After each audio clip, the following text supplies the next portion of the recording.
Okay, so we're back again, and I seem to have dropped some of my bits, but never mind. I've attached my applique faux leather onto the back of my design. I'm just using a plain black in the same way, so I've just used a spray adhesive. And remember I told you to keep these cutout pieces. Now, because these bits that you're going to be sewing on, these lines that you're going to be sewing on are so thin, they are an eighth of an inch wide, there's an easy way to help to stabilize them, and that is to put your applique, your cutout pieces back into the holes. Turn them over so you can see which bits you're going to be stitching, which bits are actually just the cutouts, but they should fit nicely into the holes. I'm not going to put them all in because I don't actually use them, but it's a really good tip. One of my testers did it and I was like, oh, genius, hadn't thought of that. Lovely Trudy, full of bright ideas, things I hadn't thought of. But yeah, it does help to keep everything stable because it won't stretch so much because it's got something to kind of hold it stable. Either way, I'm not actually going to use those. But what you can do is use those on a fabric one, those pieces, if you've got them. And I will show you that in a little while. But I wanted to show you that it is possible to stitch these without having major issues to go up and down the very thin lines. So I'm going to start. Now, what I usually do is I go all the way around the outside of this top part of the design, so this part of the design to start with, and that's what I'm going to do. So I'm starting with long threads top and bottom, the same as I do normally. My foot's going in, my needle's going in, and I'm going to slowly and carefully stitch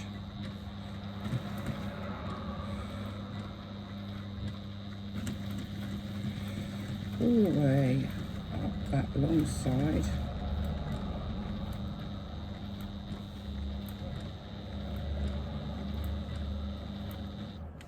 And get to the top. Not quite far enough. That's one of my little round bits that I was missing. Not quite far enough. I need to just go another stitch because I need to come along the top.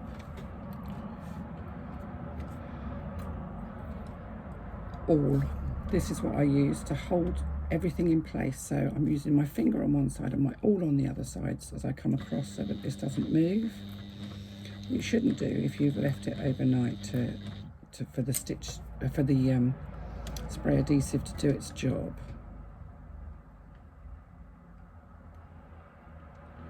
Just making sure my last stitch ends up where I want it to be.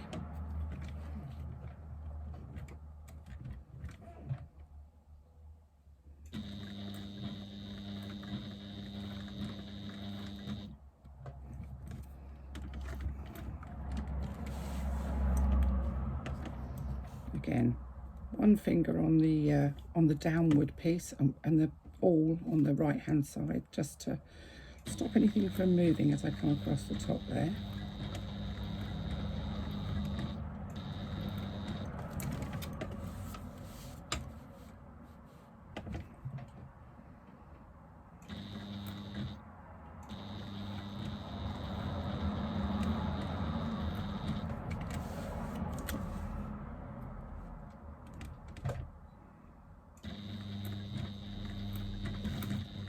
Again, I've got quite a short stitch here. It's probably actually just a little bit less than a 3, because then I don't feel like I'm going to have long and short stitches all over the place as I try and fit the stitches into the gaps that I've got.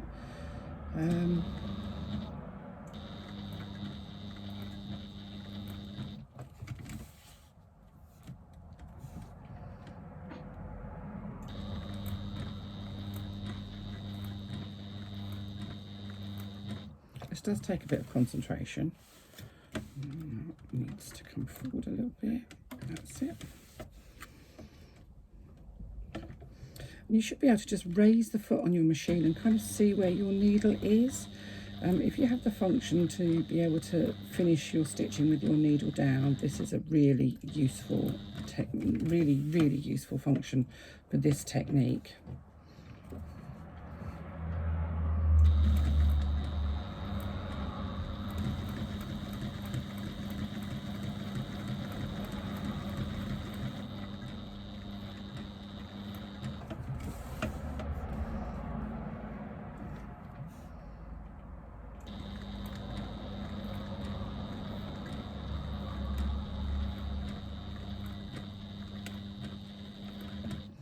again, we're 1/8 of an inch away from the edges.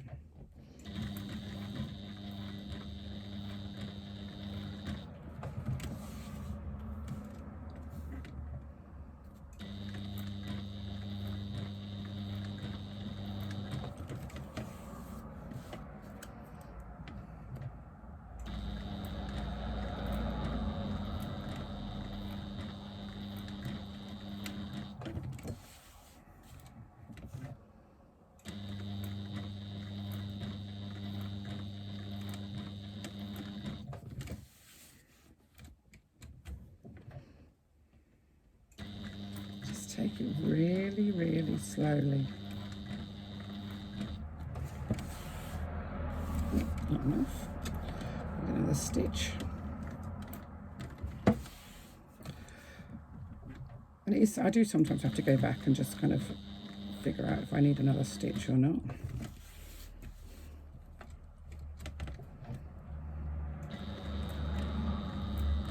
There is no way of doing this technique really well fast. Believe me, if there were, I'd have figured it out, because I like to sew quickly.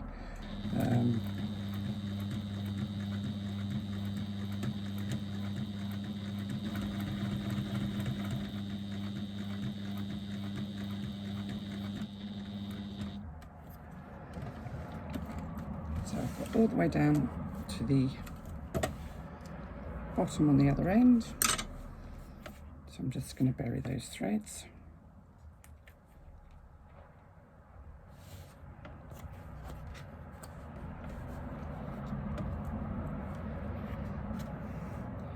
So it's just the start and the end threads that need to be buried.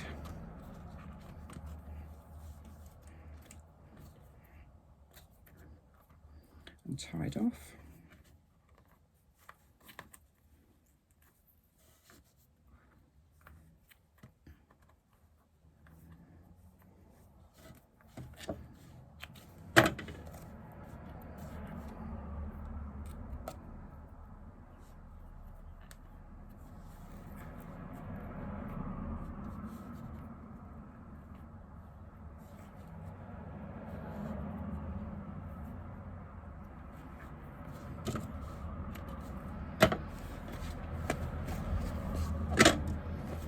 You can see we've gone all the way around the outside. Now we're going to do these long thin lines, and you can see where there's a sort of an apex in the stitching, so you've got a corner in the stitching. I'm going to start at the first stitch, or the corner stitch there, and I'm going to stitch from the top down to the bottom, and I'm going to do exactly the same on each of those. But first I'm going to join my stitching here to my stitching here by going all the way around the top of that curve, so the top of this opening here. That will give me my finish point for my stitching. So let's just, I need to go into the last stitch that I made with my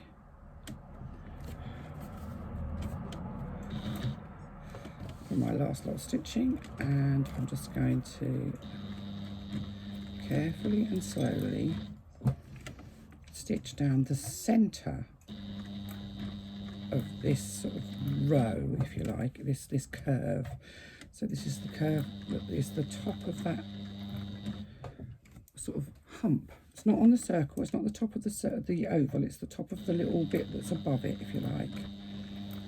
If that makes any sense at all. I believe I used the word hump in a video.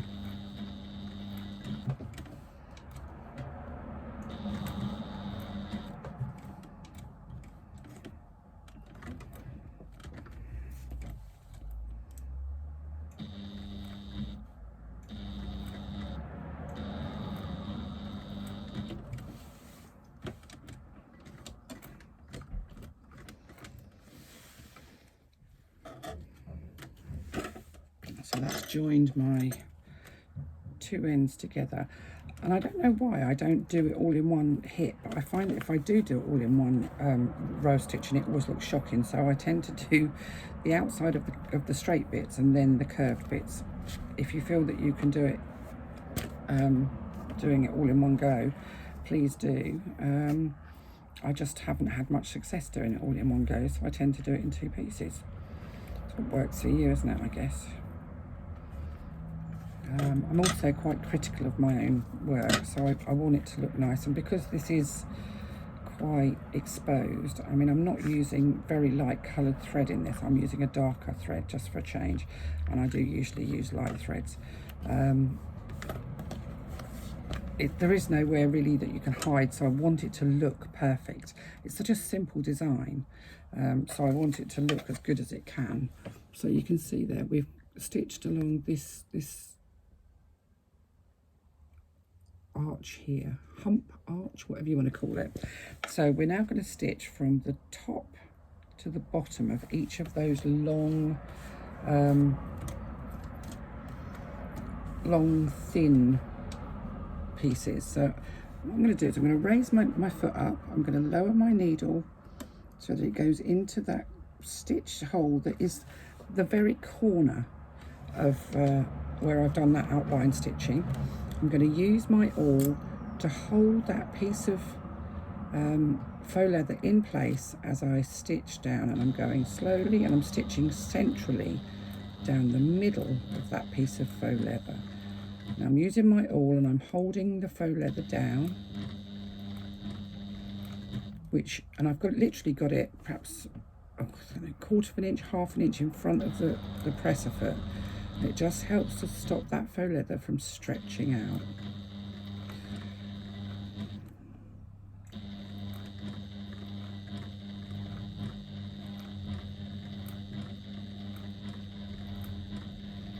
When I get to the bottom, I want to finish my stitching on that line that we've just literally stitched, on that line on the hump.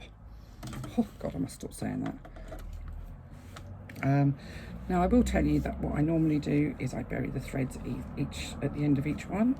And am I going to do it now? No, because I need to get this done so that you can see what I'm doing. And I'll come back and I'll bury all the threads afterwards. Make sure you've got long threads top and bottom when you start again. And we're just going to do the same thing again. We're going to lift the foot and drop the needle in to the stitch hole that was the corner, that angle.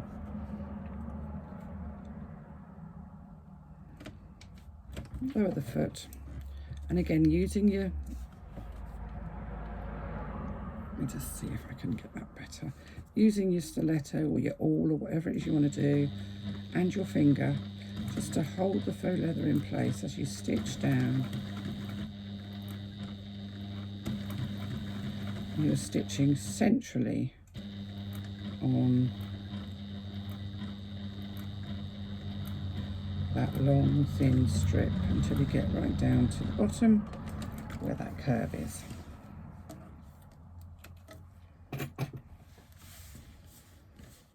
You're just going to keep repeating that for each of those long thin strips.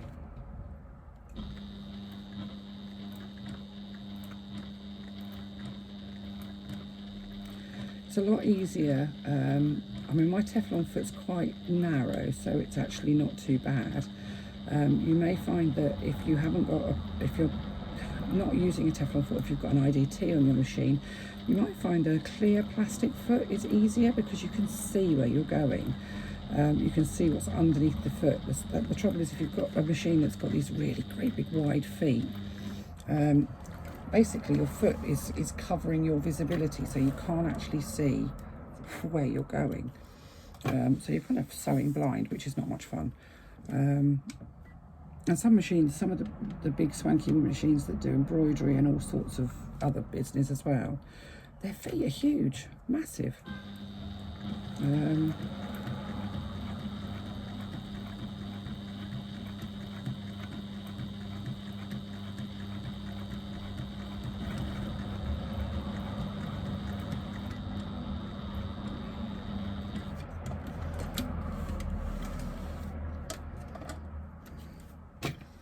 not tying off any of these at the moment. I will tie them all off at the end. It's not an ideal situation. It's not what you should do.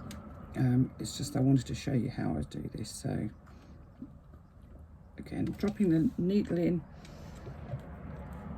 right on the corner.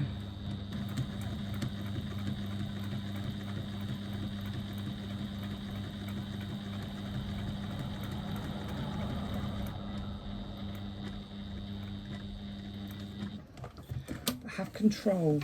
That looks like I'm going quite fast, and probably am going faster than perhaps you would say, because I've done this a lot, so it's something I'm very used to.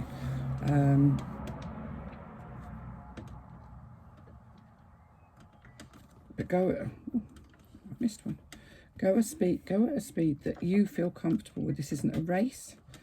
There's no prizes for getting there first. And believe me, going slower and taking care will yield far better results at the end.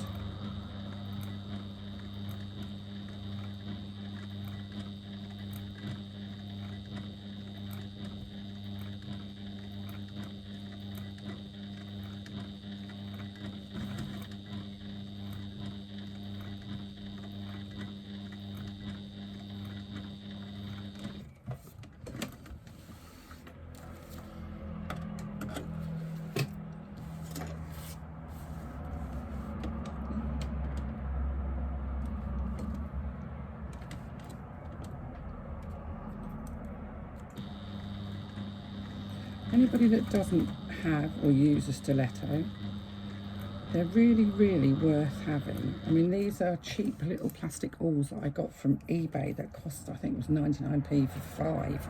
And I've used them so much, and so much you can see that the ends are all chewed because I tend to nibble on the ends. If you haven't got them, you can use a pair of pointy scissors just to use to hold things in place. Either your snips or a pair of embroidery scissors, a fine knitting needle. I'm trying to think what else you could use. Just about anything really. Even a biro or a pen that hasn't got the ink bit down. You know, one of those that you click on the end. I haven't got one.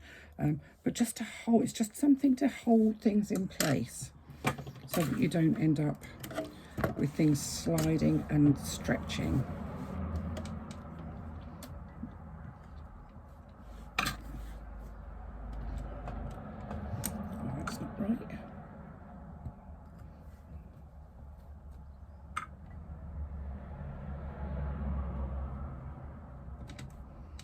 That's better. Oops.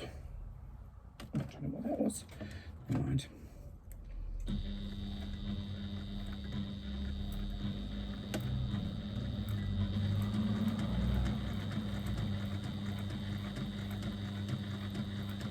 And I keep the awl just, the point of the stiletto or the awl just in front of the foot. And it just holds the faux leather down, so stops it from stretching. So even if you have got really good quality, not very stretchy faux leather, when you've only got a very thin strip like that, with the foot pressed down onto it, it will stretch. There's no doubt about it. So I'm now going to go back and do all of those threads, bury them and tie them off, which I would have normally done as I was going.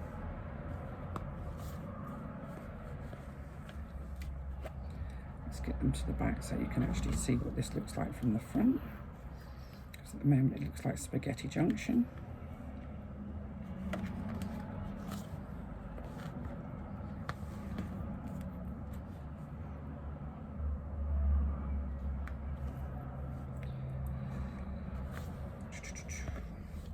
Here we go.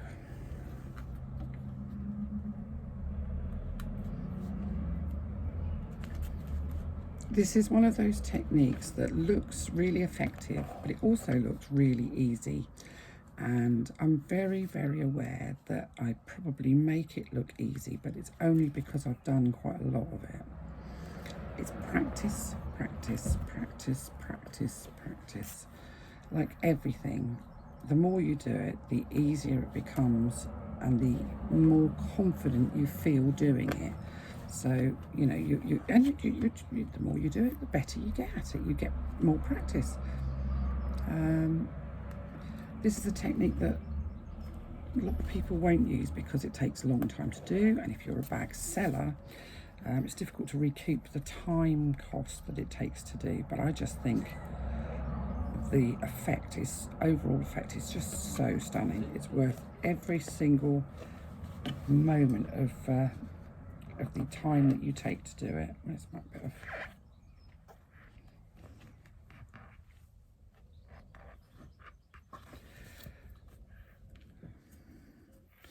So I'm gonna carry on doing those in a minute, but you can see there that the stitching is all nice and central, and I haven't got big thick bits, but we don't have any obvious start or stop areas. There's nowhere where you've got like bunches of stitching, because we haven't actually stitched over the top of anything else. So from this point onwards, once you've buried all those threads, you can come down and do around the outside of this circle, and if you want to, you can do a little bit of stitching around the outside of those small circles. If you want to do another line of stitching around the outside of the entire design, you could do. It's very much up to you. I like this design because I think it's really simple and really classy, but it's actually by far the more difficult one to do. You can choose to do the easier one, which has slightly thicker pieces. So these lines going up and down are slightly thicker, slightly easier. Using the same technique though, so you're basically going all the way around the outside and then just doing those long lines top to bottom. So there we are. There's your reverse applique. If you've kept all these pieces, which I hope you have, I'll show you how you can use them to do a fabric one, but we'll do that just a bit later on in another video.